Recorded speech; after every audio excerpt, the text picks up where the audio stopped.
Welcome back to our Scrim recap series. Since our last episode, there have been a number of notable changes to the game. The first of which is the introduction of a new hero, Warmonger, who will be played by Noobkimbo this match. And the second, arguably more impactful change was the introduction of the core combat update, which had many objectives, but I think the most significant of which was the shift from reaction-based gameplay to more read-based gameplay. Also for this episode, we'll be showcasing a different map, Temple Garden this time, as opposed to Citadel Gate. We picked this map for a number of reasons, but I think the most significant of which was to demonstrate the importance of good team fighting skills. The way this map is set up, Zone C is significantly more advantageous than Zone A. It allows for much easier rotations to and from mid lane, which, as we discussed last time, rotations are very important because they allow your teammates to heal and get back into the action. So we're starting off here with SCG Jones on his Jiangjun attempting to counter gank, which did not work out well. That was a good GB by Jarl Warmonger to confirm the kill. We'll now take a look at mid lane, kind of to see what's going on with the rest of the map. Warmonger has rotated into mid to see if he can try to disrupt the Kensei and the Warlord from clearing. Let's see if Uriel and God King Donuts can have a good gank here. Unfortunately, MLPChasedSquare has shown up, so it's now a team fight. God King Donuts is weak. He's looking to rotate. He is pursued by Warmonger. We'll see if one of his teammates can peel. That did not happen, and he goes down. Just taking a look at the rest of the map, we're going to be back on C. As I discussed in the opening segment, most of the action in a competitive match on Temple Garden takes place around C. I suspect that probably 75% of this match will be focusing on this point. SCG Jones, once again, being ganked. However, his teammate has shown up, turned it into a team fight. Both Jiangjun and Zhanhu are pretty good team fighters, and same could be said for Warlord here. Warmonger goes down, and Zashi, that should be a confirmed kill. Excellent job there by the blue team. And again, you'll notice that the orange team is just continuously trying to cap this zone, as it is the most important. MLP is sort of being boxed out of the zone. This is another very common tactic in competitive matches. And he can't even break into the point. He's lost most of his health. However, he does have revenge. Uriel tried to GB that recovery, but he was just out of range. Nice soft fainted guard break there. That'll be a bit of damage. He is still quite a bit weaker, and Rippy has now shown up. This should be an easy, quick gank here to finish off MLP. Warmonger rolling there. However, Zashi has shown back up on his Zhanhu. And you'll just notice that how important this zone is. I believe right now 6 out of 8 players are fighting for it. Just shows how valuable this point is to controlling the flow of the match. Excellent light parry by not Zashi. And Noobkimbo has finished off the rest of the blue players, which leaves Donuts in a 3v1 here. The orange team really needs to do a good gank on him here. A lot of their players are injured. Good revenge activation. You'll notice right there that he fainted to avoid finishing his chain and thus going into recovery.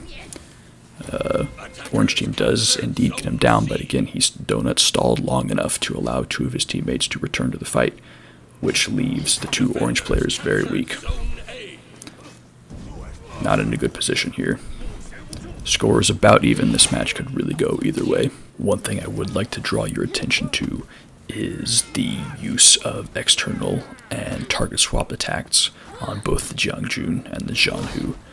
That plays a big role as to why those 2 characters are commonly picked in 4s. They can apply a lot of pressure in a team fight. Excellent light parry there.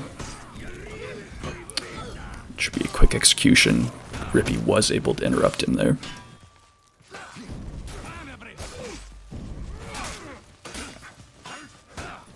Alright, right there. That was actually a pretty common mistake you'll see in 4s. The Raider finished his chain and thus guaranteed a guard break on himself. You always want to be cognizant of your recoveries, as a guard break is commonly what will allow your opponents to initiate a gank on you. MLP does get revenge, although he's pretty weak. This should be the confirmed kill on Jones. Nice job.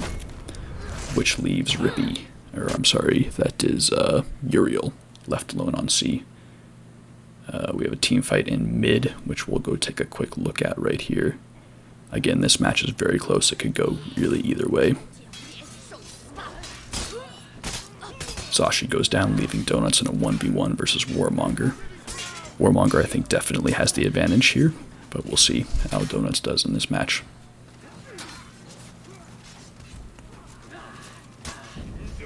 Nice job on the read.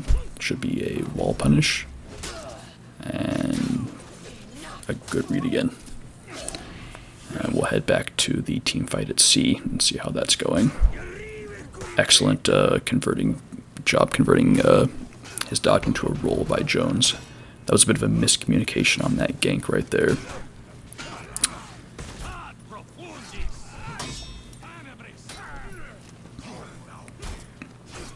Both orange players are weak. This is a rough spot for them. This should be a quick finish, probably a bash into a heavy if I had to guess. Gets the job done, and now the blue team has triple capped the orange team. Orange team's in a bit of a rough spot. This Warmonger really needs to break into the zone. What she really needs to do is use her Corruption Blade here, which is a very powerful anti-gank tool. The blue team knows this, so they're really pressuring her to prevent her from doing that.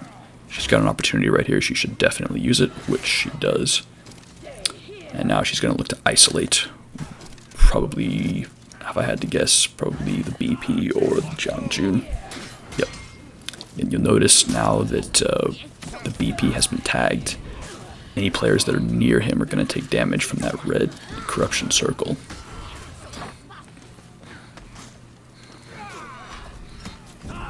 As you can see, just a very, very chaotic team fight going down here, which is very standard for Temple Garden. Warmonger gets an excellent ledge due to Rip on Rippy. And again, two very, very important ledges right there for the orange team. They need to finish off Uriel very quickly here, otherwise they're going to be in a tough spot. And unfortunately, some bad reads and too much dodging on Uriel gets him killed, but again, he stalled long enough for Donuts to show up, and the orange team is in a tough spot here. They're very close to breaking, and a number of their players are in critical health. All God King Donuts needs to do here is just stall it out, which he does by using his stalwart banner. He also has revenge. The orange team is in a pretty rough spot here. There's not a whole lot they can do. Zashi is dead, the Jianhu. And like I said, they're in a bit of a tough spot here with Donuts having revenge. A bit of a miscommunication on that gank, as the choke has pretty significant damage reduction, so MLP should get revenge. But again, Donuts has held on to his, which is a tough spot because of reasons like that right there. And MLP is in a bit of a tough spot here. He does go down. Now Zashi was revived, but with the Jiangjun popping phalanx, this is not looking good for the orange team.